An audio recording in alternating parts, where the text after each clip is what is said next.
Hello everyone, मैं कल्पना अपने channel में आप सभी का स्वागत करती हूँ। तो चलिए देखते हैं, हम लोग पॉलिटी के एमसीक्यू कर रहे थे। तो देखिए 50 तो आपके हो चुके हैं और आज हमें कहाँ से देखना है, 50 से 100 के बीच में देखना है। तो चलिए 50 से 100 तक कर लेते हैं। चलिए यहाँ से स्टार्ट करते हैं। देखिए संविधान सभा में इनमें से कौन सी एक बड़ी हस्ती शामिल नहीं थी। तो जल्दी जल्दी से आप लोग आंसर देते जाइएगा, जल्दी जल्दी से इसको देख लेते हैं। संविधान सभा में इनमें से कौन सी एक बड़ी हस्ती शामिल नहीं थी? जवाहरलाल नेहरू, महात्मा गांधी, राजेंद्र प्रसाद या फिर सच्चिदानंद सिन्हा। तो कौन एक व्यक्ति थे जो नहीं थे? तो उनका नाम है महात्मा गांधी। तो देखिए महात्मा गांधी बहुत इंपॉर्टेंट नाम है जो कि संविधान सभा में शामिल नहीं थे। चलिए आगे देखिएगा, आगे देखेंगे 52। संविधान सभा की पहली बैठक कब हुई थी? बताइए संविधान सभा की पहली बैठक कब हुई थी? 9 दिसंबर 1946, 11 दिसंबर 1946, 9 दिसंबर 1947 या फिर 11 दिसंबर 1947। तो बताइए इसका आंसर क्या रहेगा? तो इसका आपका आंसर है 9 दिसंबर 1946। कब हुई थी संविधान सभा की पहली बैठक? 9 दिसंबर 1946। चलिए नेक्स्ट देखते हैं, नेक्स्ट देखेंगे 53। संविधान सभा का अस्थायी अध्यक्ष किससे चुना गया था? तो ये बताइए कि संविधान सभा के जो अस्थायी अध्यक्ष थे वो कौन थे? राजेंद्र प्रसाद, सच्चिदानंद सिन्हा, महात्मा गांधी, मोहम्मद अली जिन्ना। कौन थे? तो महात्मा गांधी तो मैंने आपको बता दिया है कि महात्मा गांधी का तो नाम ही नहीं था संविधान सभा में, तो महात्मा गांधी तो हो नहीं सकता। तो इसके अलावा कौन थे संविधान सभा के अस्थायी अध्यक्ष? तो वो थे आपके सच्चिदानंद सिन्हा। चलिए देखिए आगे, आगे देखेंगे संविधान सभा के जो स्थायी अध्यक्ष थे वो कौन थे? अस्थायी थे सच्चिदानंद सिन्हा, तो स्थायी अध्यक्ष कौन थे? डॉक्टर राजेंद्र प्रसाद, सच्चिदानंद सिन्हा, महात्मा गांधी, मोहम्मद अली जिन्ना। तो ऑप्शन वही है, आंसर बताइए, आंसर बताइए इसका क्या रहेगा? तो आंसर आपका इसका रहेगा राजेंद्र प्रसाद। तो संविधान सभा के जो स्थायी अध्यक्ष थे वो कौन थे? डॉक्टर राजेंद्र प्रसाद बने थे। चलिए देखिए आगे 55। संविधान सभा में सबसे वरिष्ठ सदस्य कौन थे? बताइए, वरिष्ठ यानी सबसे एज में बड़े कौन थे? राजेंद्र प्रसाद, सच्चिदानंद सिन्हा, महात्मा गांधी या फिर मोहम्मद अली जिन्ना। तो आपके ऑप्शन तो वही रखे हैं। बताइए संविधान सभा में सबसे वरिष्ठ सदस्य, तो वो थे आपके सच्चिदानंद सिन्हा। यानी एज के हिसाब से जो संविधान सभा में सदस्य थे सबसे बड़े वो थे सच्चिदानंद सिन्हा, और इसी के तौर पे इनको संविधान सभा का अस्थायी अध्यक्ष चुना गया था। चलिए देखिए आगे 56। उद्देश्य प्रस्ताव आज के संविधान में कहाँ लिखा गया है? जो संविधान सभा में उद्देश्य प्रस्ताव आया था वो आज के संविधान में कहाँ रखा गया है? अनुसूचियों को उद्देश्य प्रस्ताव कहा जाता है, या फिर संशोधनों में रखा गया है, या फिर प्रस्तावना में, या फिर परिशिष्ट में। तो बताइए क्या रहेगा आपका इसका? 56 का आपका रहेगा प्रस्तावना। तो उस समय पर जो उद्देश्य प्रस्ताव आया था उसको हम प्रस्तावना बोलते हैं। चलिए देखिए आगे, उद्देश्य प्रस्ताव किसके द्वारा पेश किया गया था? तो ये बताइए, इंपोर्टेंट है आपका कि उद्देश्य प्रस्ताव जो आया था वो किसके द्वारा पेश किया गया था? मोतीलाल नेहरू, जवाहरलाल नेहरू, राजेंद्र प्रसाद या फिर डॉक्टर भीमराव अंबेडकर। तो वो कौन व्यक्ति थे जिन्होंने उद्देश्य प्रस्ताव पेश किया था? तो वो थे आपके जवाहरलाल नेहरू। कौन थे? जवाहरलाल नेहरू। चलिए आगे देखिएगा, किस दिन उद्देश्य प्रस्ताव को सर्वसम्मति से स्वीकार करके प्रस्तावना का रूप दिया गया था? तो ये बहुत इंपॉर्टेंट है कि किस दिन जो उद्देश्य प्रस्ताव था उसको पूरे मत से स्वीकार करके प्रस्तावना का रूप दे दिया गया था।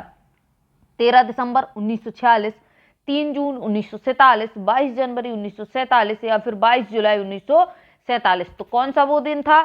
तो वो दिन था आपका 22 जनवरी 1947। 22 जनवरी 1947 को जो आपका उद्देश्य प्रस्ताव था उसको पूरे मत से स्वीकार किया गया था और उसका नाम प्रस्तावना रखा गया था, यानी उसको आज के संविधान में प्रस्तावना की जगह में रखा गया है। संविधान सभा ने किस दिन राष्ट्रीय ध्वज को अपनाया था? ये एग्जाम में बहुत क्वेश्चन आता है, बहुत ही ज्यादा इंपोर्टेंट है ये वाला। आपका जो क्वेश्चन है बहुत ज्यादा पूछा जाता है कि राष्ट्रीय ध्वज को कब अपनाया गया था। तो 59 का आपका आंसर क्या रहेगा? 13 दिसंबर 1947, 3 जून 1947, 22 जनवरी 1947 या फिर 22 जनवरी 1947। तो क्या रहेगा आपका? तो आंसर रहेगा आपका 3 जून 1947। संविधान सभा ने राष्ट्रीय ध्वज को 3 जून 1947 को अपनाया था। चलिए देखिए आगे क्वेश्चन देखते हैं, निम्न में से कौन सा एक 24 जनवरी 1950 को नहीं हुआ था? ऐसी कौन सी घटना थी जो 24 जनवरी 1950 को नहीं हुई थी? तो बताइए, राष्ट्रमंडल में भारत की सदस्यता, राष्ट्रगान को अपनाया जाना, राष्ट्रगीत को अपनाया जाना, ये यहाँ पे गलत टाइप है, राष्ट्रगीत को अपनाया जाना, राजेंद्र प्रसाद को पहला राष्ट्रपति चुना जाना। बताइए कौन सी ऐसी घटना थी जो 24 जनवरी 1950 को नहीं हुई? तो राष्ट्रमंडल में भारत की सदस्यता 24 जनवरी 1950 की नहीं हुई थी। बाकी ये 3 चीजें आपकी 24 जनवरी 1950 को हुई थी। चलिए देखिए आगे। संविधान निर्माण में कुल कितने दिन का समय लगा था? तो बहुत सिंपल सा क्वेश्चन है और बहुत इंपोर्टेंट है। तो बताइए, 11 साल 2 माह 18 दिन, 18 साल 11 माह 2 दिन, 2 साल 11 माह 18 दिन, या फिर आपका क्या रहेगा 2 साल 11 माह 18 दिन। तो कौन सा इसका आंसर रहेगा बताइएगा। तो इसका आपका आंसर है ये वाला 2 साल 11 माह और 18 दिन। चलिए देखेंगे संविधान सभा की कुल कितनी बैठकें हुई थी? संविधान सभा की कुल बैठकें ऑल टोटल कितनी हुई थी? तो कुल बैठकें जो संविधान सभा की हुई थी वो हुई थी 11। याद रखिएगा इसको। चलिए आगे देखिएगा। संविधान निर्माताओं ने लगभग कितने देशों के संविधान का अवलोकन किया था? ऐसा तो है नहीं कि हम लोग बैठे हमने अपना पूरा संविधान ब्यौरा लिख दिया और आ गया संविधान, ऐसा नहीं था, बल्कि बहुत सारे देशों के संविधान को देखा गया था और जहां से जो चीज अच्छी लगी वहां से उसको लिया यानी बोरो किया गया था। तो बताइए कि कितने देशों के संविधान का हम लोगों ने अवलोकन किया था? तो वो थे आपके पूरे टोटल 60 देश। 60 देशों के संविधान का अवलोकन किया था, इसके बाद भारत का संविधान बना था। चलिए देखिए आगे। संविधान निर्माण में कुल कितना खर्चा आया था? अब संविधान जब बना तो खर्चा तो आया होगा, तो उस समय पर संविधान निर्माण में कितना खर्चा आया था? 20 लाख, 64 लाख, 90 लाख, या फिर कोई खर्चा ही नहीं आया था, बस ऐसे ही संविधान बन गया जादू मंत्र से? बताइए क्या रहेगा इसका आंसर। तो कुल टोटल खर्चा आपका 64 लाख रुपया आया था संविधान निर्माण में। चलिए देखिए आगे। संविधान सभा की अंतिम बैठक कब हुई थी? अभी मैंने आपको बताया कि कुल कितनी बैठकें हुई थी? 11, है ना। तो लास्ट बैठक कब हुई थी? 9 दिसंबर 1946, 13 दिसंबर 1946, 24 जनवरी 1946 1950, या फिर 26 जनवरी 1950। तो 65 का आपका आंसर क्या रहेगा? 24 जनवरी 1950। क्या रहेगा? 24 जनवरी 1950। प्रारूप समिति के अध्यक्ष कौन थे? बताइए। प्रारूप समिति जो थी, समितियां बनाई जाती थी बहुत सारी, तो कौन थे इसके अध्यक्ष? जवाहरलाल नेहरू, भीमराव अंबेडकर, राजेंद्र प्रसाद, जेपी कृपलानी। कौन थे? तो प्रारूप समिति के अध्यक्ष बहुत बार पूछा गया है एग्जाम में, एकदम बहुत ज्यादा इंपोर्टेंट क्वेश्चन है, भीमराव अंबेडकर। चलिए देखिए आगे। संचालन समिति के अध्यक्ष, समितियों के अध्यक्ष पूछे जाते हैं, बहुत इंपोर्टेंट टॉपिक है, तो इसको आप लोग ध्यान से देखिएगा। संचालन समिति के अध्यक्ष कौन थे? जवाहरलाल नेहरू, भीमराव अंबेडकर, राजेंद्र प्रसाद, या फिर जेबी कृपलानी। कौन थे? तो संचालन समिति के थे राजेंद्र प्रसाद। चलिए देखिए आगे।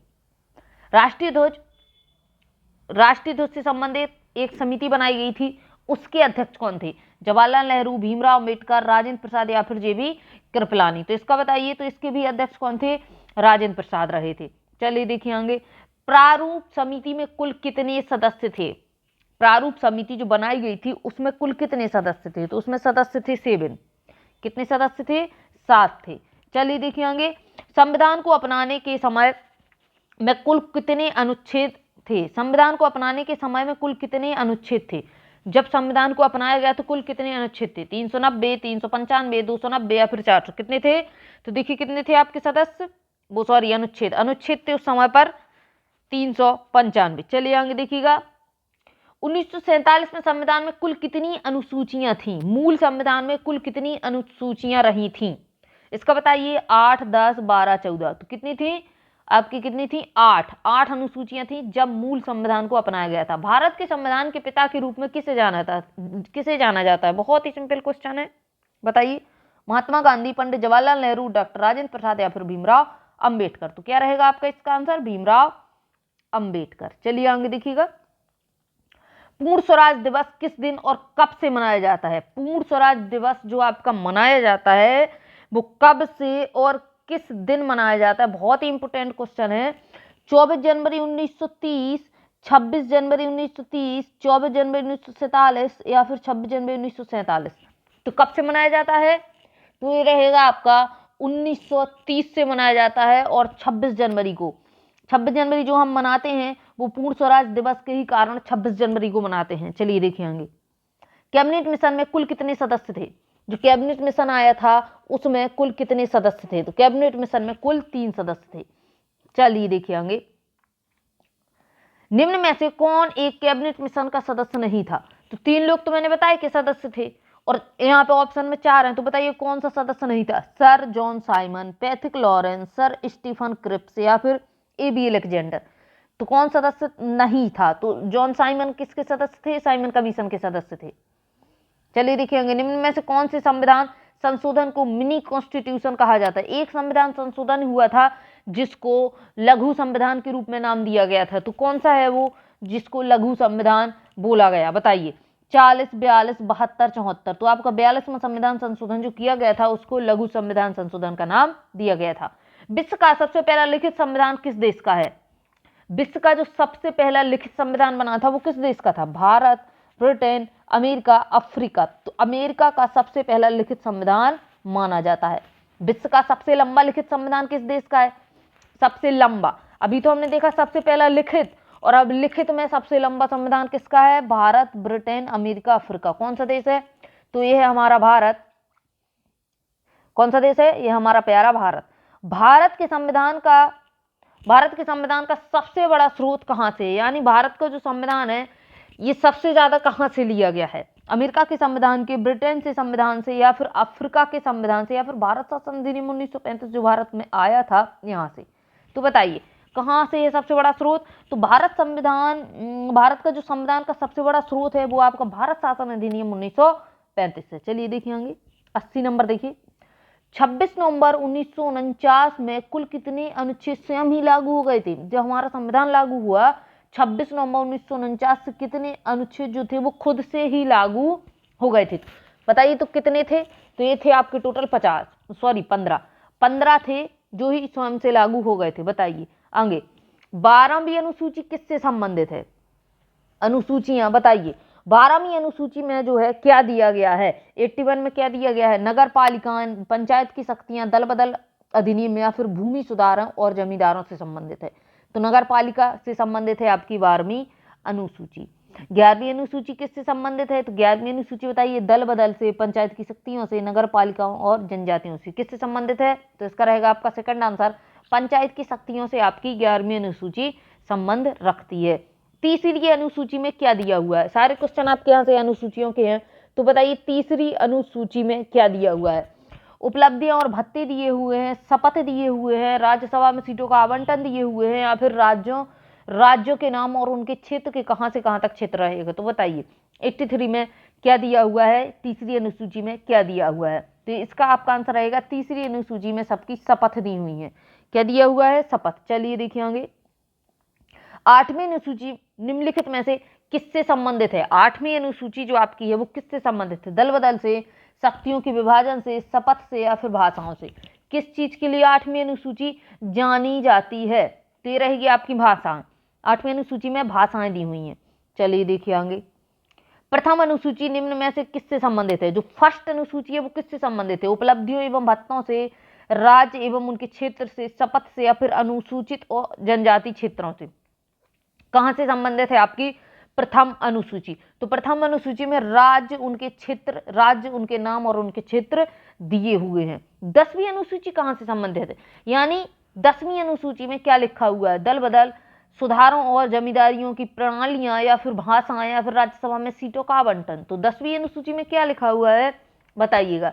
तो 10वीं अनुसूची में दल बदल दिया हुआ है, दल बदल कानून दिए हुए हैं। 6ठी अनुसूची में दिए गए राज्य में से निम्न में से कौन सा एक नहीं है? 6वीं अनुसूची में कुछ आपके राज्य दिए गए हैं, 4 राज्य दिए गए हैं, तो बताइए कि इनमें से कौन सा एक राज्य है जो कि उसमें नहीं है 6ठी अनुसूची में? असम, मेघालय, त्रिपुरा, मिजोरम। बताइए कौन सा एक राज्य नहीं है आपका? असम, मेघालय, त्रिपुरा और मिजोरम। मिजोरम है, बल्कि मणिपुर नहीं है। तो आपका आंसर क्या रहेगा? मणिपुर। कौन सा है? मिजोरम। मिजोरम याद रखिएगा, असम, मेघालय, त्रिपुरा और यहाँ पे मिजोरम है ना, मणिपुर नहीं है। चलिए देखिएगा आगे 88 में निम्न में से किन को दूसरी अनुसूची के अनुसार उपलब्धियां भत्ते नहीं मिलते हैं? जो आपका दूसरी अनुसूची है उसमें उपलब्धियों भत्ते दिए गए हैं, तो ऐसा कौन सा व्यक्ति है जिसके बारे में उसमें उपलब्धियों भत्ते नहीं दिए गए हैं? बताइए। राष्ट्रपति, उपराष्ट्रपति, राज्यपाल, या फिर लोकसभा का अध्यक्ष? बताइए क्या? तो उपराष्ट्रपति के बारे में नहीं दिए गए हैं, है ना, उपराष्ट्रपति के बारे में नहीं दिए गए हैं। बताइए आगे संविधान में मूल रूप में कितनी अनुसूचियां थीं? संविधान में जब आपका संविधान जब लागू हुआ तो मूल रूप से उसमें अनुसूचियां कितनी थी? कितनी थी? ये क्वेश्चन शायद आपका हो चुका है एक बार। 8 थी। कुल अनुसूचियां कितनी थी? 8 थी। चलिए, राज्य और केंद्र शासित प्रदेशों के लिए राज्यसभा में सीटों का आवंटन किस अनुसूची में दिया गया है? तो ये बताइए कि राज्य और केंद्र शासित प्रदेशों के लिए राज्यसभा में सीटों का आवंटन किस अनुसूची में दिया गया है? तीसरी में, चौथी में, पांचवी में या फिर छठी अनुसूची में दिया गया है? बताइए किसमें दिया गया है? तो आपकी चौथी अनुसूची में ये चीजें दी हुई हैं। अनुसूचित और जनजाति क्षेत्रों के प्रशासन तथा नियंत्रण के बारे में किस अनुसूची में ये चीजें दी गई हैं? कि अनुसूचित और जनजाति क्षेत्रों के प्रशासन पर नियंत्रण कौन करेगा? तो ये चीज किसमें दी गई है आपकी? तो ये चीज आपकी बताइए, तीसरी, चौथी, पांचवी या फिर छठी अनुसूची?